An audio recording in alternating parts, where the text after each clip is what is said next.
जी guys, तो C plus plus के इस ट्यूटोरियल के अंदर हम डिस्कस करने वाले हैं वेरिएबल्स को कि हमारे पास जो वेरिएबल्स है बेसिकली वो क्या होते हैं। तो यहाँ पे सबसे पहले हम देखते हैं कि व्हाट इज अ वेरिएबल, कि हमारे पास जो वेरिएबल है वो बेसिकली क्या है। तो यहाँ पे वो कहता है कि a variable is a named location in memory. क्या है? लोकेशन मेमोरी होती है ना जो आपके पास सिस्टम के अंदर, ठीक है। अब जो भी आपके पास मेमोरी है, जैसा कि आप रैम कह सकते हैं, उसके बाद आपके पास वैसे और भी मेमोरी होती है, ठीक है। तो यहाँ पे हम बात करेंगे रैम के मुतालिक, ठीक है, कि यहाँ पे जो वेरिएबल्स हैं बेसिकली ये जो हमारे पास रैम होती है, रैम हमारे पास मेमोरी होती है, ठीक है।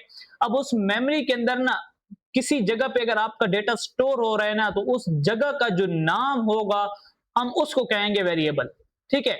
अब फर्ज करें कि आपके पास कोई वैल्यू है, आपने उसको रैम के अंदर स्टोर किया है, और जिस जगह पे आपने उसको स्टोर किया है उस जगह का जो नाम होगा या उस जगह का जो आप नाम रखेंगे वो बेसिकली क्या होगा, वो होगा वेरिएबल्स। तो यहाँ पे वो यही कहते हैं कि a variable is a named location, ठीक है। एक ऐसी लोकेशन जिसका कोई ना कोई नाम होगा इन मेमोरी, मेमोरी के अंदर, ठीक है। यहाँ पे वो मजीद क्या कहता है, use to store data, data को स्टोर करने के लिए, that can change during program execution, जो कि चेंज हो सकता है प्रोग्राम की एग्जीक्यूशन के वक्त या प्रोग्राम की एग्जीक्यूशन के दौरान। मतलब कि आपके पास कोई ना कोई डेटा है, आप उसको स्टोर करना चाहते हैं, और वो डेटा ऐसा है कि जब आप अपना प्रोग्राम रन करेंगे तो वो प्रोग्राम रन होने के वक्त चेंज भी हो सकता है, ठीक है। डिपेंड करता है कि वो किस टाइप का डेटा है, मतलब उसको किस मकसद के लिए यूज किया जा रहा है, क्या वो चेंज होगा या नहीं होगा वो तो बात की बात है, ठीक है। अगर वो कोई ऐसी वैल्यू हुई जो कि चेंज हो सकती हुई तो वो फिर डेफिनेटली वो चेंज होगी, ठीक है। अब यहाँ पे होगा क्या कि जो भी आपने जिस मेमोरी के अंदर उस डेटा को स्टोर किया उसका कोई ना कोई नाम होगा, ठीक है। फिर आप जब भी उस डेटा को आपने को जरूरत पड़ेगी तो आप क्या करोगे, आप उस नाम को लिखोगे। तो इसका मतलब क्या है कि वो रिप्रेजेंट करेगा उस जगह को जहां पे आपका डेटा पड़ा है, और जब आप देखोगे तो वहां पे उस नाम की जगह बेसिकली आपको आपका डेटा जो है वो रिट्रीव होगा, ठीक है। अब जब भी आपको वो डेटा चाहिए ना तो आपने उस डेटा को जो है वो नहीं बुलाना, मतलब कि आपने उस जगह के जो नाम है, जब आप उसको कहीं ना कहीं पे लिखोगे या उसको आप यूज करोगे तो वो डेटा आपके पास आ जाएगा, सही है। जैसे फर्ज करें मैं, अब मेरा नाम मोहम्मद इशफाक खान है। अब जब भी मुझे कोई इशफाक कह के बुलाता है ना तो तब मुझे पता चलता है कि ये बंदा मुझे बुला रहा है। अब बेसिकली मैं क्या हूं, मैं एक वैल्यू हूं, जो मेरा नाम है वो मुझे रिप्रेजेंट कर रहा है। मैं क्या हूं, मैं एक डेटा हूं, और मेरा मेरा जो नाम है वो बेसिकली ये बता रहा है कि ये डेटा इस बंदे का है, और जब आप इसको इशफाक कह के बुलाएंगे तो ये आपको आवाज देगा। अब जब भी मुझे इशफाक कोई कह के बुलाता है तो मैं क्या करता हूं, अगर वो मुझे कोई काम बोलेगा तो मैं जाके उसका काम करूंगा ना, सही है। तो यही काम हमारे डेटा का होता है। अब जो डेटा है ना उसका कोई ना कोई हम नाम रख देते हैं, और जब भी हमें जरूरत पड़ती है उस डेटा को कहीं पे यूज करने की तो हम उसको उसके नाम से बुलाते हैं, और इसी चीज को कहते हैं वेरिएबल्स। अब यहाँ पे देखते हैं वेरिएबल्स को डिक्लेयर किस तरह किया जाता है, मतलब कि वेरिएबल्स को बनाया किस तरह जाता है। तो सबसे पहले आपने लिखना होता है डेटा टाइप। ये जो डेटा टाइप है ये हम अपने नेक्स्ट ट्यूटोरियल के अंदर जो है वो कवर आउट करेंगे डेटा टाइप्स के बारे में। फिलहाल आप वेरिएबल्स बनाना सीखें, लेकिन जब आप वेरिएबल्स बनाना सीखेंगे तब भी आपको जो है ना वो डेटा टाइप्स के पता चलेगा कि बेसिकली डेटा टाइप्स हम क्यों लिखते हैं, ठीक है। तो पहले आप डेटा टाइप लिखते हैं, फिर उसके बाद आप एक स्पेस देके फिर आप वेरिएबल का नाम लिखते हैं। क्या करते हैं, वेरिएबल का नाम लिखते हैं, एंड फिर उसको कोई ना कोई वैल्यू असाइन कर देते हैं। ये जो आपके पास इक्वल है, बेसिकली ये प्रोग्रामिंग में इक्वल नहीं कहा जाता, इसको इसको असाइनमेंट ऑपरेटर कहा जाता है। क्या कहा जाता है, असाइनमेंट ऑपरेटर। मतलब कि ये जो वैल्यू है, ये वैल्यू, ये इक्वल ऑपरेटर क्या करता है, इस वैल्यू को असाइन कर देता है इस वेरिएबल को। मतलब कि ये जो वेरिएबल है फिर इस वैल्यू को रिप्रेजेंट करता है, और ये किस टाइप की वैल्यू होगी वो ये डेटा टाइप जो है वो डिसाइड करेगा, सही है। अब हम यहां पे आ जाते हैं और यहां पे एक प्रोग्राम बनाते हैं। मैं यहां पे लिखता हूं इंक्लूड, सॉरी हैश इंक्लूड, ठीक है, आईओ स्ट्रीम,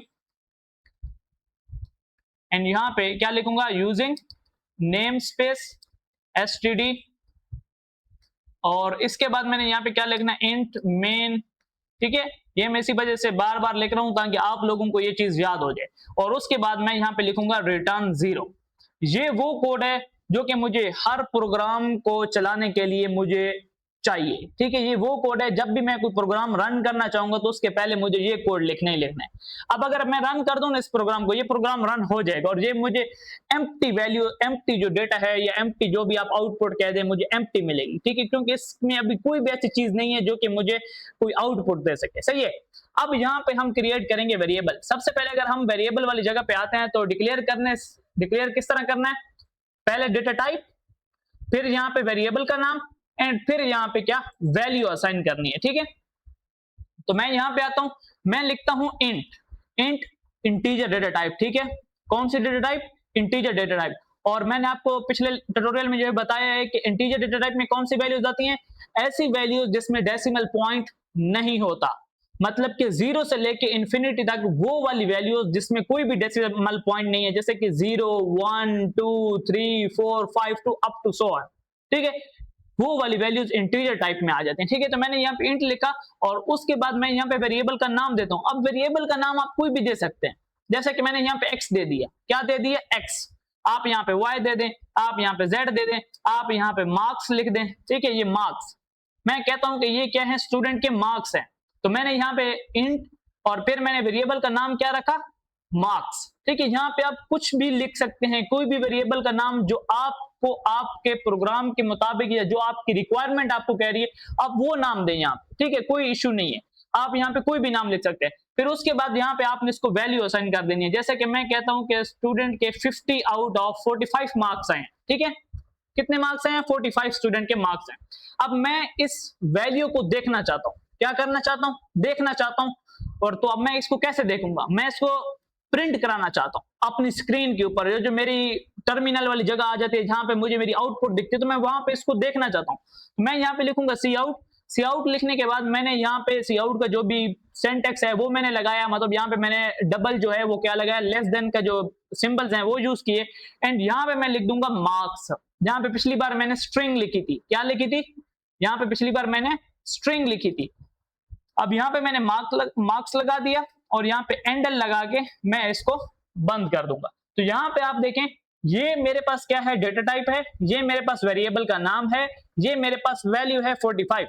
तो ये असाइनमेंट ऑपरेटर क्या कर रहा है, ये जो 45 वैल्यू है ये असाइन कर रहा है मार्क्स को। इसका मतलब क्या है कि जो मेरी रैम है उसके अंदर एक घर बनेगा, उसके अंदर मतलब छोटे छोटे जो सेल होते हैं उन सेल को मैं यहाँ पे घर का नाम देता हूं, कि हमारी जो रैम है उसके अंदर कोई एक छोटा सा सेल होगा, उस सेल के अंदर ये 45 वैल्यू वहां पे जाके स्टोर होगी। और उस सेल का नाम मैंने यहाँ पे क्या रखा है, उस सेल का नाम मैंने रखा है मार्क्स। ठीक है, अब जब भी मुझे यहाँ कहीं पे 45 वैल्यू प्रिंट करानी है, क्या करना है, 45 वैल्यू प्रिंट करानी है, तो मैं उसको मार्क्स कह के बुला सकता हूं। तो मैंने यहाँ पे सी आउट को यूज किया। सी आउट बेसिकली हम किस लिए यूज करते हैं, चीजों को प्रिंट कराने के लिए। तो मैंने यहाँ पे इसके अंदर लिख दिया मार्क्स, तो इसका मतलब क्या होगा, ये किसको प्रिंट कर देगा, 45 को प्रिंट कर देगा। तो मैंने यहाँ पे मार्क्स लिखा और फिर मैंने यहाँ पे लाइन को एंड कर दिया। अब आप लोग बोलेंगे कि यहाँ पे आपने डबल कोट्स यूज क्यों नहीं किए, तो मैं आपको एक चीज बताता हूं, जो डबल कोट्स होते हैं बेसिकली वो टेक्स्ट डेटा के लिए होते हैं। किस लिए होते हैं, टेक्स्ट डेटा के लिए। और टेक्स्ट डेटा के लिए भी तब जब वो टेक्स्ट डेटा किसी वेरिएबल के अंदर स्टोर ना हो, और उसको हम कहते हैं स्ट्रिंग डेटा टाइप। ठीक है, तो उसके बारे में हम आगे जो हमारा नेक्स्ट ट्यूटोरियल है डेटा टाइप्स वाला, उसके अंदर जो हम डिस्कस करेंगे। फिलहाल आप इस चीज को समझे जो मैं आपको समझा रहा हूं। सही है, अब ये हो गया। अब यहाँ पे मैं अपने प्रोग्राम को क्या कर लेता हूँ, रन कर लेता हूँ। तो जैसे मैं यहाँ पे अपने प्रोग्राम को रन करता हूँ तो हम देखते हैं कि हमारे पास जो है ये किस तरह रन होता है। सही है, तो यहाँ पे मेरा टर्मिनल ओपन हो चुका है एंड यहाँ पे ये फाइल जो है वो रन हो चुकी है। एंड यहाँ पे देखें तो मुझे यहाँ पे 45 आंसर जो है वो यहाँ पे मिल चुका है मेरे टर्मिनल के अंदर। ठीक है, आप देख सकते हैं यहाँ पे मेरे पास क्या लिखा हुआ है, ये 45 लिखा हुआ है, तो मेरे पास 45 प्रिंट हो गया। अब आपने देख लिया कि हम किस तरह जो है वेरिएबल्स बनाते हैं और उसको वैल्यू किस तरह असाइन करते हैं, देन उसको फिर सी आउट में हम किस तरह यूज करते हैं। सही है, तो हम यहाँ पे मजीद देखते हैं कि हमारे पास मजीद क्या है। अब ना वेरिएबल्स बनाने के कुछ रूल्स हैं, वेरिएबल का जो आप नाम रखते हैं उसके कुछ ना कुछ रूल्स हैं। मतलब ऐसा नहीं है कि आप कोई भी चीज का उठा के जो है ना वो नाम रख दें, किसी भी तरतीब के साथ किसी भी जो है वो सिंबल्स को यूज करते हो आप नाम रखते हैं, ऐसा नहीं। वेरिएबल के जो नाम आप रखेंगे उसके कुछ ना कुछ रूल्स हैं। सबसे पहला रूल ये है कि मस्ट स्टार्ट विद लेटर और अंडरस्कोर, मतलब कि आप जब भी वेरिएबल का नाम रखेंगे ना तो वो लाजमी है कि लेटर से स्टार्ट हो, मतलब ABC के अल्फाबेट से, ठीक है, स्टार्ट हो। और या फिर वो अंडरस्कोर जो वो नीचे जो लाइन होती है ना वो लगी हो, ठीक है। ये यहाँ पे बना हुआ भी है, ये एग्जाम्पल में, अगर आप एग्जाम्पल में देखें तो ये यहाँ पे उसने शुरू में अंडरस्कोर लगाया, फिर आगे उसने नेम लिखा है। अब यहाँ पे जो अंडरस्कोर है ये बेसिकली वेरिएबल के नाम के अंदर इंक्लूड है।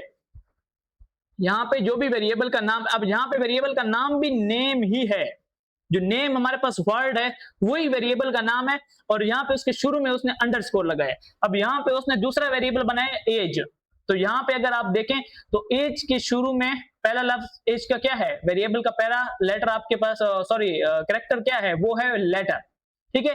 तो जब भी आप वेरिएबल का नाम देंगे, बेशक वो सिंगल ही आप कैरेक्टर क्यों नहीं देते, कोई भी आप सिंगल कैरेक्टर भी वेरिएबल का एज अ नेम यूज कर सकते हैं, जैसे मैंने आपको बताया एक्स वाई जेड, बट ये जो स्टार्ट है वो किससे होना चाहिए, या तो अंडरस्कोर से या लेटर से। जैसे कि कैसे, अगर मैं यहाँ पे कोई वेरिएबल बनाता हूं ना, जैसे कि मैं अभी यहाँ पे वेरिएबल बनाता हूं स्ट्रिंग, ठीक है, तो सॉरी स्ट्रिंग, ठीक है, यहाँ पे मैंने स्ट्रिंग लिखा, एंड स्ट्रिंग लिखने के बाद मैं यहाँ पे underscore x is equal to Ishfaq लिख सकता हूं, ठीक है। ऐसे मैं वेरिएबल बना सकता हूं, ठीक है। ये यहाँ पे आप देखें तो ये मेरे पास एक वेरिएबल मैंने बनाया है जिसका नाम मैंने क्या रखा है, अंडरस्कोर एक्स, ठीक है, अंडरस्कोर एक्स। अब यहाँ पे मैं नॉर्मली में नाम रख सकता हूँ, जैसे कि मैं यहाँ पे अंडरस्कोर एक्स की जगह मैं यहाँ पे नेम लिख सकता हूँ, ठीक है। अब यहाँ पे देखें तो ये डेटा टाइप कौन सी है, ये है स्ट्रिंग डेटा टाइप। यहाँ पे मैंने वेरिएबल का नेम क्या रखा है, नेम, ठीक है। अब यहाँ पे ये जो मेरे पास डेटा है ये मैंने लिखा है डबल कोट्स के अंदर। मैंने क्यों डबल कोट्स के अंदर लिखा है, बिकॉज ये हमारे पास टेक्स्ट डेटा है। कौन सा डेटा है, टेक्स्ट डेटा, इसी वजह से मैंने यहाँ पे इसको किसके अंदर लिखा है, डबल कोट्स के अंदर। तो ये जो इशफाक है ये इस नेम को असाइन हो जाएगा, ठीक है। आप इस तरह और भी नाम रख सकते हैं, जैसे कि आप यहाँ पे वाई रख दें सिंपली, लेकिन आप शुरू में कोई और सिंबल नहीं लगा सकते, जैसे कि ये हैश, ठीक है, आप इस तरह का कोई सिंबल नहीं लगा सकते। आपको किसी जो नंबर है उससे आप शुरू नहीं कर सकते, जैसे कि मैंने यहाँ पे 1 लिख के ना 1 और फिर आगे चल के मैंने नेम लिख दिया ना। स्टार्ट में जो है वो अल्फाबेट जो है वो होना चाहिए, मतलब लेटर होना चाहिए, सही है। तो हाँ आप ऐसे कर सकते हैं, ये नेम और इसके बाद आप नंबर लगा लें, फिर कोई मसला नहीं है, फिर मसला नहीं है। मतलब आप शुरू जो है वो किससे करें, लेटर से करें, उसके बाद जो है आप बेशक पहला लेटर लिखें फिर उसके बाद कोई भी नंबर लिख दें, नो प्रॉब्लम, सही है। जैसे कि मैं ऐसे भी कर सकता हूं, लिख सकता हूं n1, मैं इस तरह x1 भी लिख सकता हूं, मैं ऐसे भी लिख सकता हूं x_1 भी लिख सकता हूं, ठीक है। तो ये मेरे पास वेरिएबल्स बनाने के कुछ रूल्स हैं, अभी मजीद भी हैं, तो हम मजीद रूल देखते हैं। वो हमें क्या कहते हैं, वो कहते हैं कि स्पेस अलाउ नहीं है। जब भी आप वेरिएबल का नाम लिखेंगे या वेरिएबल बनाएंगे तो स्पेस आपको अलाउ नहीं है, ठीक है। मतलब अगर आपने लिखना है तो आप इस तरह के तरीकेकार को यूज कर सकते हैं। कैसे यूज कर सकते हैं, जैसे कि मैं यहाँ पे एज, स्टूडेंट एज जो है वो मैं इनपुट लेता हूं, तो मैं यहाँ पे इंटीजर, और यहाँ पे जो पहला वर्ड होता है ना, पहला वर्ड, उसमें आप सारे अल्फाबेट स्मॉल रखें, ठीक है। मतलब जो उसका फर्स्ट कैरेक्टर है वो भी आप क्या करें, स्मॉल रहने दें, ठीक है। एंड देन अब यहाँ पे स्टूडेंट एज 2 वर्ड है, क्या है, 2 वर्ड है। या तो आप इसको ऐसे करें, आप स्टूडेंट लिखें, आप अंडरस्कोर लगाएं और आप एज लिखें, एक तरीकेकार तो ये है। यहाँ पे मतलब स्पेस की जगह आप अंडरस्कोर का भी यूज कर सकते हैं। या दूसरा तरीकेकार ये है कि यहाँ पे आप ए बड़ा कर दें। अब यहाँ पे हमें क्लियरली पता चलेगा कि ये स्टूडेंट अलग वर्ड है और ये जो एज है ये मेरे पास क्या है, ये अलग वर्ड है, ठीक है। तो हम इस तरह से भी कर सकते हैं, आप इस तरह से भी कर सकते हैं, कोई आप पे कोई रिस्ट्रिक्शंस नहीं है। आप स्टूडेंट का एस बड़ा दे दें, आप एज का ए बड़ा दे दें, कोई प्रॉब्लम नहीं है। आप जिस तरीके से भी जो है वो वेरिएबल का नाम लिखें, जो मैं आपको तरीके बता रहा हूँ वो बेसिकली प्रोफेशनल तरीके हैं, ठीक है। वो ऐसा समझ लें कि जब भी आप कहीं पे कोडिंग करेंगे तो किसी को, जब आप किसी प्रोफेशनल बंदे को कोडिंग अपनी दिखाएंगे ना, तो उसको जब आप जो तरीकेकार मैं आपको बता रहा हूँ ना वेरिएबल्स के नाम रखने का, जब वो आपकी कोडिंग देखेगा तो उसको लगेगा कि वाकई किसी प्रोफेशनल बंदे ने जो है वो कोडिंग की है, सही है। तो आप ऐसे भी कर सकते हैं, आप पूरे जो वेरिएबल का नाम है उसको पूरा कैपिटल लिख लें, स्टूडेंट के जितने भी कैरेक्टर हैं उसको कैपिटल लिख दें, एज को कैपिटल लिख दें, कोई प्रॉब्लम नहीं है। बस वेरिएबल का जो नाम है वो स्टार्ट होना चाहिए किससे, लेटर से। मैं आपको वो तरीके बता रहा हूं जिससे ये चीज अच्छी दिखती है या ये चीज अच्छी लगती है जब आप इसको करते हैं, सही है। तो मैं यहाँ पे student age is equal to, मैं यहाँ पे लिख देता हूं 21, सही है। तो ये मैंने लिख दिया। अब यहाँ पे आपके पास 2 तरीके मैंने आपको बताया, एक आप अंडरस्कोर लगा लें या आप ये वाला तरीकेकार यूज कर लें, ठीक है। नेक्स्ट हमारे पास क्या है, नेक्स्ट है can not use reserved keyword, मतलब कि जो C++ है इसके अपने भी कुछ कीवर्ड्स हैं, सी आउट ये कीवर्ड है, उसके बाद इंट ये कीवर्ड है, स्ट्रिंग कीवर्ड है, मेन फंक्शन, मेन जो फंक्शन का नाम है ये कीवर्ड है, इंक्लूड कीवर्ड है, उसके बाद रिटर्न कीवर्ड है। तो ये वाले जो वर्ड है ना, जो C++ के लैंग्वेज के अपने वर्ड है, उसको आप जो है वेरिएबल नेम के तौर पे यूज नहीं कर सकते, सही है। एंड यहाँ पे केस सेंसिटिव, अब ये बहुत ही जबरदस्त किस्म की यहाँ पे बात है, केस सेंसिटिव। अब केस सेंसिटिव क्या है, बेसिकली अगर आप कोई वेरिएबल बनाते हैं, जैसे कि मैं यहाँ पे कोई भी वेरिएबल बनाता हूँ, मैं यहाँ पे int a is equal to 10, ठीक है, एंड यहाँ पे int a is equal to 20, ये दो अलग अलग कीवर्ड, ये दो अलग अलग वेरिएबल्स हैं। ये स्मॉल जो a है ये अलग है, और ये जो कैपिटल A है ये बेसिकली यहाँ पे C++ के अंदर अलग तस्वर किए जाते हैं, ठीक है। अब यहाँ पे अगर मैं दे दूं ना, ये इसके अंदर ये जो मेरे पास स्ट्रिंग का जो डबल कोट्स है, डबल कोट्स के अंदर अगर मैं कोई चीज लिखूंगा स्मॉल में या कैपिटल में, तो वो सेम मतलब देती है, क्योंकि वो नॉर्मल इंग्लिश है, ठीक है। ये जो मैंने डबल कोट्स के अंदर चीज लिखी ये टेक्स्ट है, ठीक है। टेक्स्ट आपको पता है, अगर हम टेक्स्ट की बात करते हैं तो वो इंग्लिश ही होती है, ठीक है, और उसमें अगर आप स्मॉल ए देते हैं या कैपिटल ए देते हैं तो वो सेम होता है। लेकिन यहाँ पे अगर हम बात करेंगे वेरिएबल्स की, तो यहाँ पे फिर सीन डिफरेंट हो जाता है, सही है। नेक्स्ट हमारे पास है can contain letters, digits and underscore. आपका जो वेरिएबल नेम है वो तीन चीजों पे मुश्तमिल होना चाहिए, ठीक है। आप एक एक्स भी रख सकते हैं, मतलब इन तीन चीजों के अलावा आपका वेरिएबल के नाम के अंदर और आप कोई भी चीज यूज नहीं कर सकते। बेसिकली कहने का मतलब ये है कि मतलब आप जो भी वेरिएबल का नाम रखें आप रख लें, आप सिर्फ एक्स रखना चाहते हैं, वाई रखना चाहते हैं, अंडरस्कोर एक्स रखना चाहते हैं, x1 रखना चाहते हैं, आप कुछ भी रख सकते हैं। लेकिन लेकिन लेकिन या तो आप लेटर्स यूज करें, या तो आप डिजिट्स यूज करें, या तो आप अंडरस्कोर यूज करें। बाकी जितनी भी चीजें वो आप यूज नहीं कर सकते, जैसे कि हैश सिंबल हो गया, @ हो गया, या बाकी जितने भी जो सिंबल्स हैं उनको आप यूज नहीं कर सकते वेरिएबल नेम के अंदर, सही है। अब यहाँ पे आप और किसी भी तरीके से नेम रखें, जैसे कि मैं यहाँ पे int is equal to a underscore 1 लिखता हूं, is equal to 30 value assign कर देता हूं, ठीक है, ये बिल्कुल ठीक है। आप मैं यहाँ पे इंट 1 अंडरस्कोर a मैं ऐसे नहीं लिख सकता, ठीक है।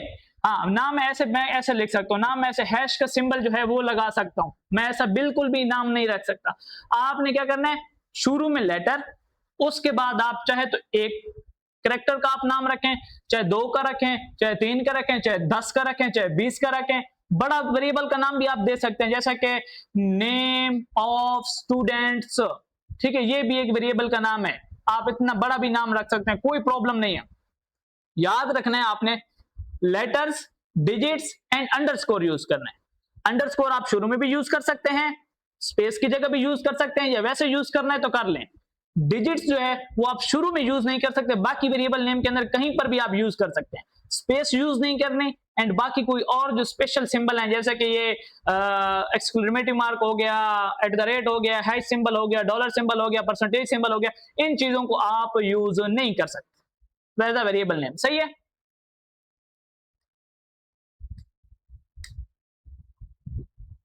ठीक है, तो हमारे ट्यूटोरियल के अंदर और क्या चीज रह गई है, यहाँ पे डिक्लेयरिंग मल्टीपल वेरिएबल्स। आप एक ही लाइन में मल्टीपल वेरिएबल्स जो है वो डिक्लेयर कर सकते हैं। अब यहाँ पे आप देखें, मैंने इंटीजर के वेरिएबल, अगर फर्ज करें मैंने इंटीजर के 3 वेरिएबल डिक्लेयर करने हैं, मतलब मैंने इंटीजर के 3 वेरिएबल बनाने हैं, तो मैं उसको एक लाइन में बना सकता हूँ। अगर आप यहाँ पे देखें तो मैंने यहाँ पे 3 लाइन में बनाए हैं, तो मैं इसको एक लाइन में बना सकता हूँ। वो कैसे है, मैं यहाँ पे देखो, int a is equal, sorry ये तो बना हुआ है, int b is equal to 30।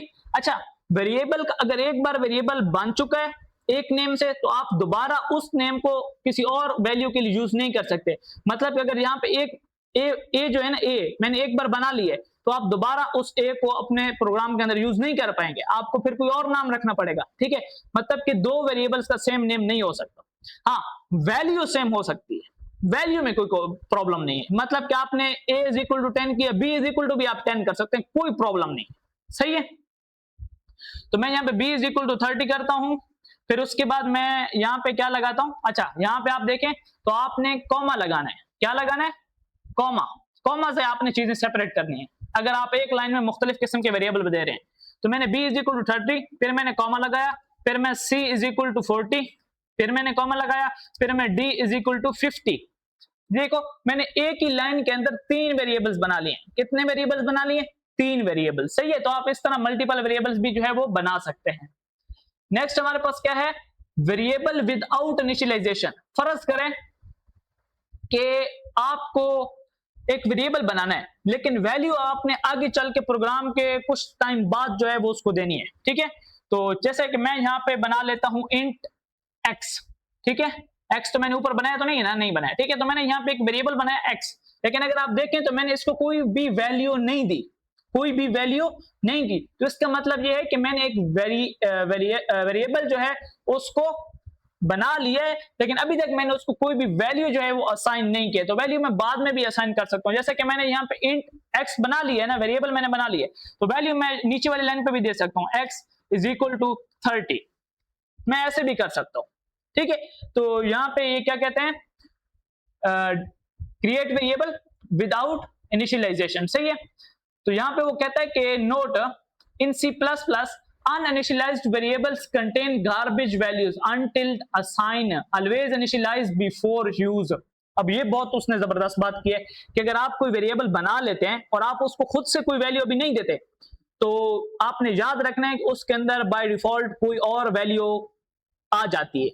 ठीक है, गार्बेज वैल्यू जिसे हम कहते हैं, मतलब उसके अंदर कोई ना कोई गंद आ जाता है। सही है, जैसे कि आप एक घर बना लें, ठीक है, और उस घर में आप रहे नहीं, तो उसके अंदर गंद उग जाता है ना। ठीक है, कोई ऐसे पौधे वगैरह जो है वो उग जाते हैं और जो गंद है वो भी उसके घर के अंदर आ जाता है। ठीक है, जो मतलब जो जानवर वगैरह होते हैं वो भी वहां पे रिहाइश वगैरह कर लेते हैं, परिंदे भी वहां पे अपनी रिहाइश बना लेते हैं।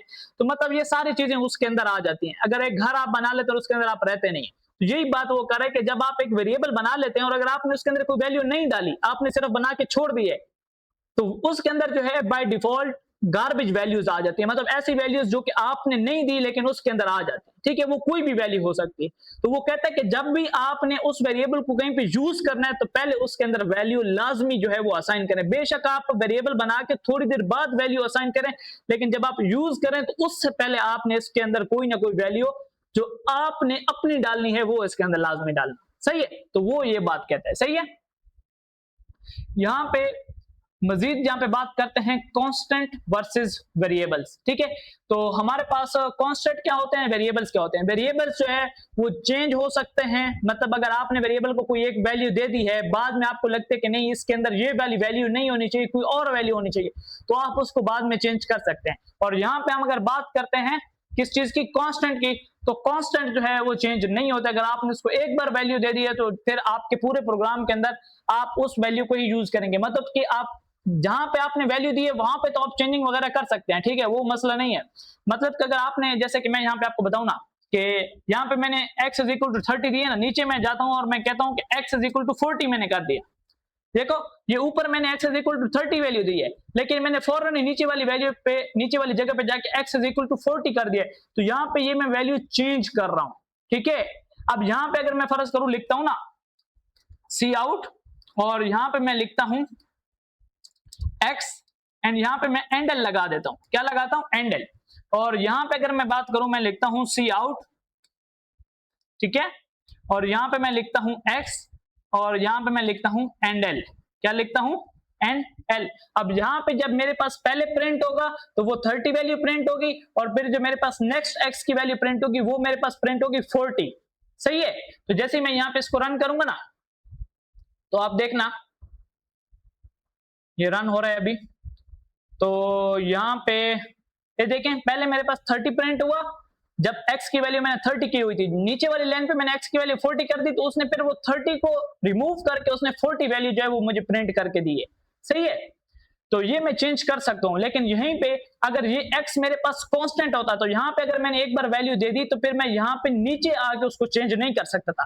फिर हाँ, अगर मुझे चेंज करनी है तो मैं फिर उसकी जगह पे चेंज कर सकता हूँ, लेकिन यहाँ पे इस तरह से मैं ओवरराइट करके या प्रोग्राम के अंदर कहीं और जगह पे जाके मैं उसको चेंज नहीं कर सकता। और ये कांस्टेंट फिर क्यों बनाए जाते हैं? ताकि अगर आपने कोई ऐसी वैल्यू आपके पास है, कोई ऐसा डेटा है जो आप नहीं चाहते कि जब आप प्रोग्रामिंग कर रहे हैं और नीचे कहीं पे आप उस वैल्यू को यूज करते हैं और गलती से आप उसको कोई नई वैल्यू असाइन कर देते हैं, तो वो कहता है कि इस तरह की चीजों से बचा जा सकता है। अगर आपका डेटा जो है वो बहुत ही ज्यादा मतलब प्राइवेट है तो आप उसको कांस्टेंट बना दें ताकि नीचे जाके उसकी वैल्यू जो है वो चेंज ना हो। सही है, तो इस तरह से भी हम जो है वो कांस्टेंट को यूज कर सकते हैं। तो कांस्टेंट को हम अपने जो है वो नेक्स्ट ट्यूटोरियल में या आगे आने वाले ट्यूटोरियल्स में जो है बाकायदा से डिस्कस करेंगे। जैसे आज हमने वेरिएबल्स को डिस्कस किया। ठीक है, तो आज के इस ट्यूटोरियल में इतना ही। मिलते हैं अपने नेक्स्ट ट्यूटोरियल के अंदर। अपना बहुत बहुत ख्याल रखिएगा। अल्लाह हाफिज।